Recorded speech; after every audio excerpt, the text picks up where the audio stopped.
The day my children stopped visiting me, I did not cry. I remember standing at the doorway that evening. The sun was going down, and the sky looked pale orange.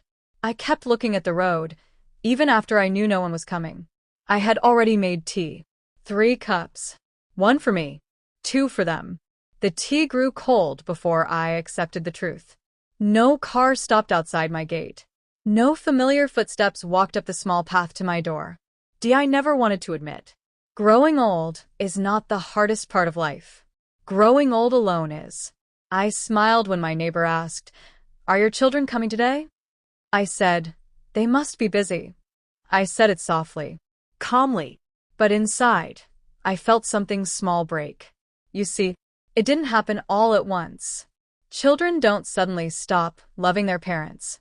Or maybe they don't mean to. It happens slowly. 1 missed visit. 1 postponed Sunday. 1 next week, Ma. And then another. Until one day next week never comes. And you are standing alone at your door, holding on to hope like it is the last warm thing left in your hands. That day, I stopped waiting for the sound of their car. But to understand how I reached that door, you need to know the life I lived before it became so quiet that I was not always alone. Once, my house was full of noise. Shoes scattered near the door. School bags dropped on the floor. Arguments about who got the last piece of mango. I raised 2 children, a son and a daughter. Their father passed away when they were still young. My son was 12. My daughter was 9. That day changed everything. I remember sitting on the edge of my bed after the funeral. The house was silent for the first time, but it was a different kind of silence. It was heavy with shock. My children came and sat beside me. My son held my hand. My daughter leaned her head on my shoulder. "Don't worry, Ma," my son said. "I will grow up fast." He was just a boy. But in that moment, he tried to become a man. From that day on, I worked harder than I ever had before. Took sewing jobs from neighbors. I cooked for small events in the community. Sometimes I stayed up late at night stitching clothes under a dim lamp. My fingers would ache. My eyes would burn. But when I looked at my children sleeping peacefully, I felt strong again. They studied well. They were kind children. Polite. Respectful. On school days, I would wake up before sunrise. I made breakfast. Pressed their uniforms. Packed their lunches carefully. When they came home, they told me about their day. "Ma, I got the highest marks in math," my daughter once said proudly. I remember smiling so wide that my cheeks hurt. Years passed. Slowly, quietly. My son went to college first. He studied business. My daughter followed a few years later. The day my son got his first job, he hugged me tightly. "You don't have to work so hard anymore, Ma," he said. But I kept working. Not because I needed to, but because I didn't know how to stop. My children grew into adults. They found jobs in the city. They made new friends. My son married first. I welcomed my daughter-in-law into our home with open arms. She was modern, educated, confident, different from me, but that was all right. I told myself, times change, people change, love must adjust. At first, everything felt hopeful. We ate dinner together. We laughed. We planned for the future. When my grandchildren were born, my heart felt full again. I held them in my arms and thought, life has been kind to me after all. I helped raise them too, fed them, sang them old lullabies. But something small began to shift. Very small at first. So small that I ignored it. My daughter moved to another city after marriage. She promised to visit every month. "Of course I will, Ma," she said. "How can I not?" And she did at first. But visits became shorter. Phone calls became quicker. "I'll call you later, Ma. I'm busy." Later sometimes meant days. My son lived in the same house as me, but even that began to change. He started coming home late. "How long will Ma stay?" There was no anger in her voice, just worry. But it was enough. I stared at the ceiling that night. Sleep did not come easily. And that is when I first realized something painful.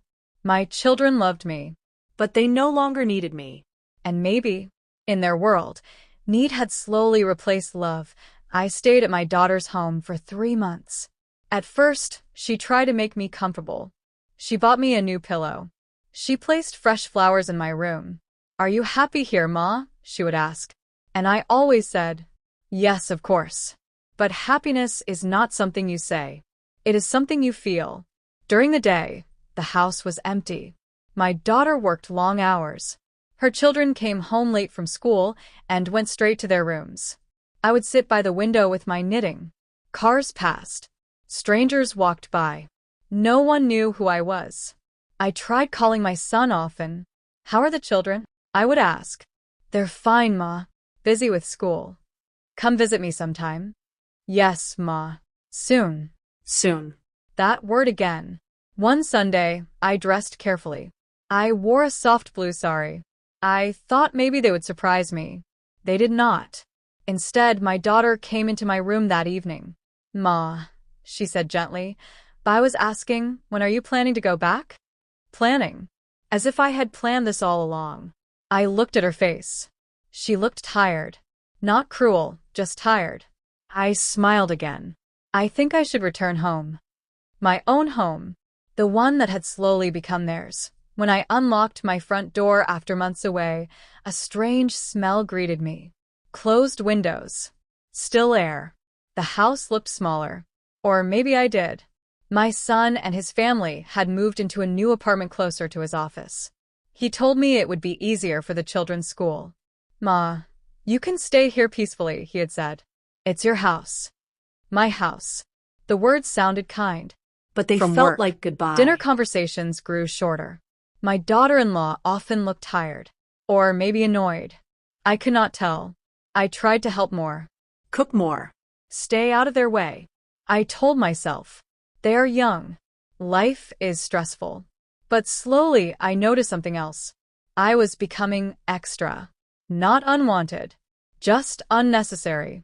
And that feeling is harder to explain. The first time my son forgot my birthday, I did not say anything. He came home late that evening. He looked tired. I had cooked his favorite meal. He ate quietly.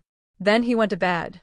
It was only the next morning that he said, "Oh, Ma, was yesterday your birthday?" He looked embarrassed. I smiled. "It's all right." And it was all right. Birthdays are just days. But something inside me felt smaller. The grandchildren grew older. They preferred their tablets over my stories. When I tried to talk, they would nod without looking at me. One evening, I heard my daughter-in-law speaking softly in the kitchen. "We need more space," she said to my son. Space. That word stayed in my mind. Later that night, my son sat beside me. "Ma," he began gently, "we were thinking maybe it would be easier if you stayed with Dee Dee for some time." My daughter. In another city. I looked at his face. He avoided my eyes. "Just for a while," he added. I nodded slowly. "Of course," I said. "I don't want to be a burden." He quickly replied, "You're not a burden, Ma." But he did not sound sure. I packed my clothes quietly the next day. As I folded my saris, I touched the walls of my room. This house was not just a building. It held my youth, my husband's laughter, my children's first steps. But I told myself, homes are for the living, and I must adjust. When I arrived at my daughter's house, she welcomed me warmly. But her life was busy too. She worked long hours. Her husband traveled often. I stayed in the small guest room. I tried to make myself useful, but I could feel it again. That same word. Space. One night, I heard her whisper to her husband. That first night alone, I did not turn on the television. I sat at the dining table. 4 chairs. Only one occupied. I remembered the noise. The spilled milk. The arguments about homework. Now there was only the ticking clock. Tick, tick, tick. It felt louder than ever. I told myself this was temporary. They would visit often. After all, they were just 20 minutes away. 20 minutes is not far. Unless no one chooses to travel AT first, they came every Sunday. My grandchildren would run inside. "Dottie," they would shout. Those were good days. I cooked too much food. I packed leftovers for them to take home. But after a few months, Sunday visits became every other week. Then once a month. Then, we'll see, Ma. This weekend is busy. One rainy afternoon, I slipped in the kitchen. Nothing serious. Just a small fall. But I sat on the floor longer than I should have. Not because I was hurt, but because I realized something. If I had not gotten up, no one would have known until much later. That thought frightened me. I did not tell my children about the fall. I did not want to worry them. Or maybe, I did not want to hear inconvenience in their voices. I began noticing little things. My son stopped asking, "Do you need anything, Ma?" Instead, he would say, "You're managing fine, right?" Managing. Such a careful word. On video calls, my grandchildren looked distracted. "Say hello to Dottie." My daughter-in-law would remind them. They would wave quickly, then disappear. My daughter's calls became shorter too. "Ma, I have a meeting." "Ma, I'll call you later." "Ma, take care." Take care. I was taking care of myself, of my silence. One evening, I gathered courage. I called my son and said, "Beta, can I come stay with you for a few days? I feel lonely." There was a pause. Not long, but long enough. "Ma, the apartment is small, and the children have exams. Maybe after some time?" After some time. I nodded, even though he could not see me. "That's all right," I said. After we hung up, I placed the phone on the table, and I just looked at it, as if it might ring again. It did not. There is one day I will never forget. It was the festival we always celebrated together. Every year, I would wake before sunrise. I would decorate the doorway, cook sweets from scratch. Even after my husband passed, I kept the tradition alive. That year, I cleaned the house carefully. I bought new curtains. I ironed my best sari. My son had said, "We'll come in the evening, Ma." So I waited. The sun went down. Neighbors lit lamps outside their homes. Children laughed in the streets. I placed extra plates on the table. 7 o'clock. 8, 9. I called my son. He did not answer. At 10, he finally called back. "Ma, I'm so sorry." We got invited to a friend's place. It slipped my mind. It slipped my mind. I looked at the untouched sweets, the empty chairs. "That's okay," I said softly. "Enjoy yourselves." After I ended the call, I did not cry. I simply blew out the lamps one by one. The house went dark. And something inside me went quiet too. That was the night I stopped expecting. Not hoping. Expecting. There is a difference. Hope is soft. Expectation is heavy. I decided I would carry only what I could manage. After that festival, something changed in me. I stopped cooking large meals. I stopped decorating early. I stopped waiting at the door. If they came, they came. If they did not, I told myself they were busy. I started walking in the mornings. The park was full of older people like me. Some sat together on benches. Some walked slowly in pairs. I began sitting there too. One woman asked me, "Do your children live nearby?" "Yes," I said. "Do they visit often?" I smiled. "They are busy." She nodded, as if she understood everything without me saying more. Because in that park, many of us shared the same story. Different houses. Same silence. One afternoon, I decided to write a letter to my children. Not to blame them. Not to complain. Just to tell them how I felt. I wrote slowly. "My dear children, I know life is busy. I know you have responsibilities. I am proud of you. I just miss you sometimes." The words blurred as I continued. "I do not need much. Just your time. Even a little." When I finished, I read it again. Then I folded the paper and placed it inside my drawer. I never sent it because I did not want them to feel guilty. Love should not feel like pressure. So I kept quiet. Cloud with rain the day they stopped visiting. It did not happen loudly. No argument. No harsh words. Just distance. 1 month passed without a visit. Then 2. When I called, they said, "We'll come soon, Ma." But soon felt like a memory. And then came that evening. The one I told you about. 3 cups of tea. Cold. An empty road. A sunset that looked too beautiful for such a lonely day. That was the day I stopped waiting at the door. Not because I stopped loving them, but because I realized something important. They had built lives where I was no longer at the center. And maybe that is the natural order of things. But knowing that does not make the quiet easier. After that evening, my life became smaller. Not sad every day, just smaller. I woke up early as I always had. Old habits do not disappear with age. I made 1 cup of tea instead of 3. I watered my plants. I swept the front step. I listened to the birds. The house no longer felt heavy. It felt still. There is a difference. When you stop expecting footsteps, you begin to hear your own breathing more clearly. But some nights were harder, especially when it rained. Rain has a way of making memories louder. I would lie in bed and remember the sound of my children running down the hallway. The way my son used to call, "Ma, where are my socks?" The way my daughter would sit beside me during storms because she was afraid of thunder. Now the only sound during rain was water hitting the roof. And my own thoughts. One morning, I woke up feeling dizzy. At first, I ignored it.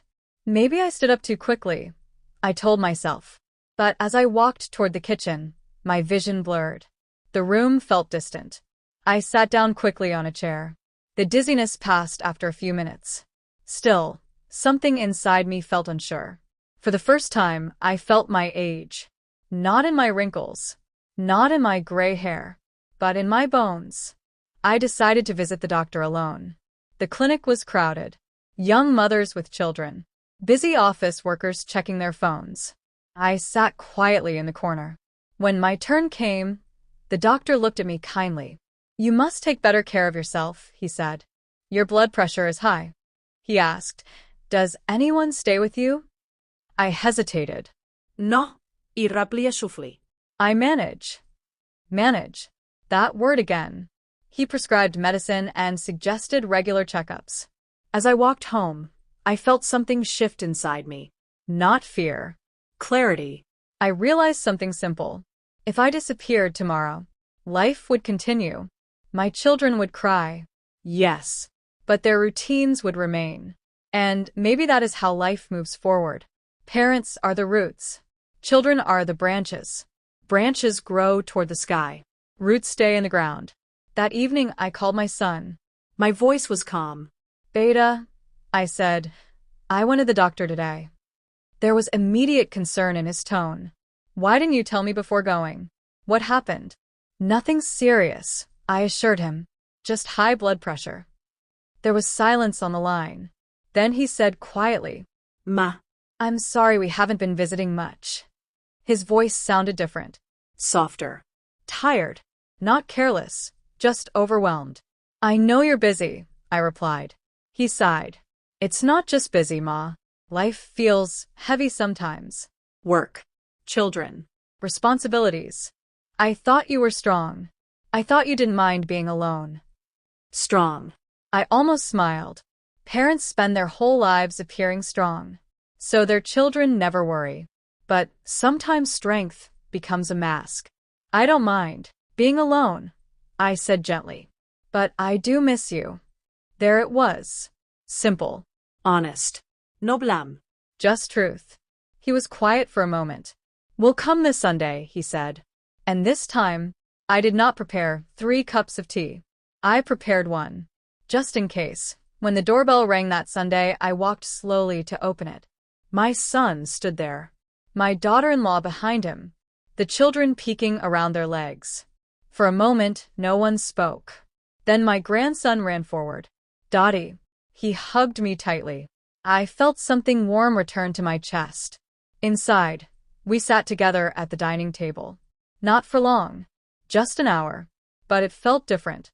There was less noise. More awareness. My son looked around the house. "It feels smaller than I remember," he said quietly. I nodded. "It's the same size," I replied. "You just grew." He understood. I could see it in his eyes. Before leaving, he said, "Ma, maybe you should consider moving closer to us." I looked at him calmly. "I will think about it." And I did think about it.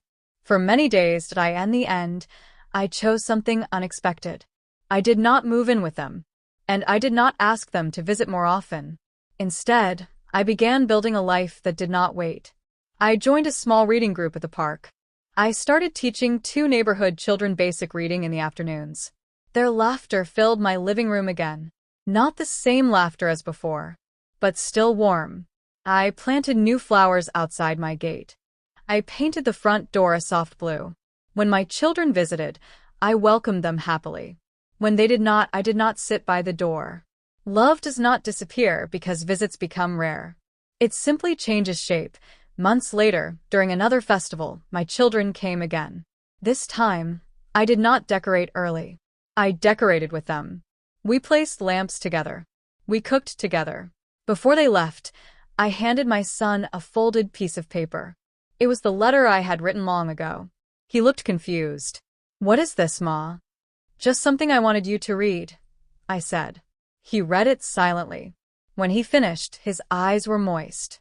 "Why didn't you send this before?" he asked. "Because I did not want you to feel guilty," I answered. He hugged me.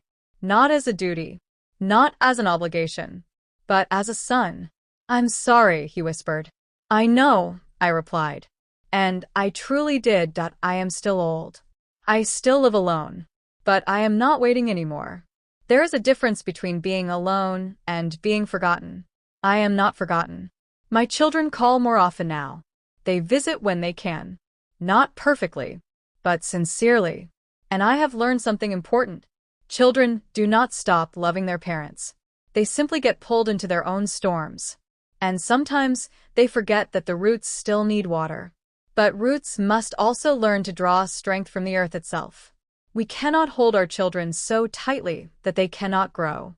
And we cannot let go so completely that we disappear.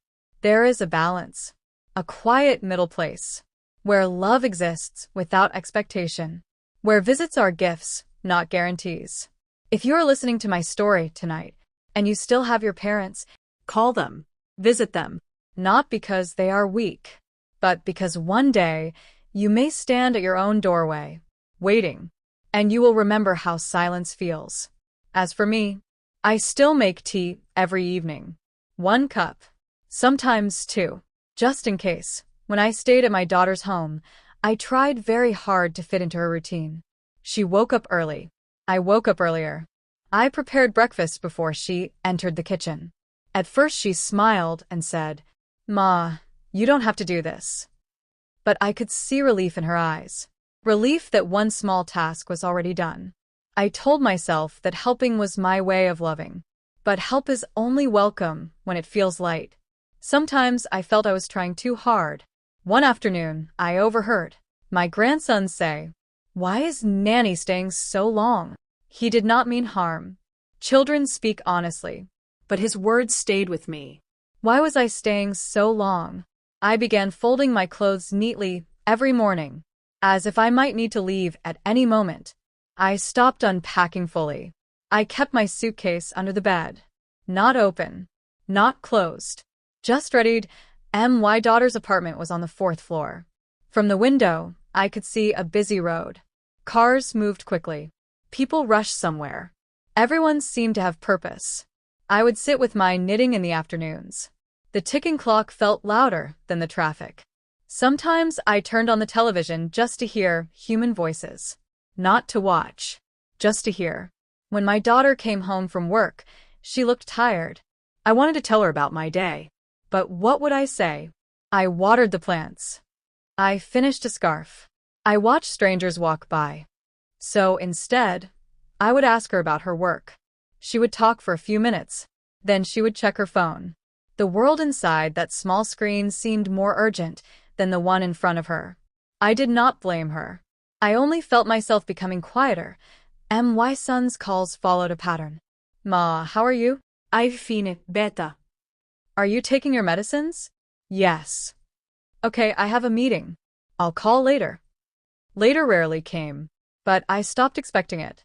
We had reduced our relationship to updates, not conversations. Once I said softly, "I miss hearing your laughter." He chuckled politely. "Ma, I'm not a child anymore. No, he was not. But to me, he would always be the boy who promised to grow up fast. When I returned to my own house, I moved through each room slowly.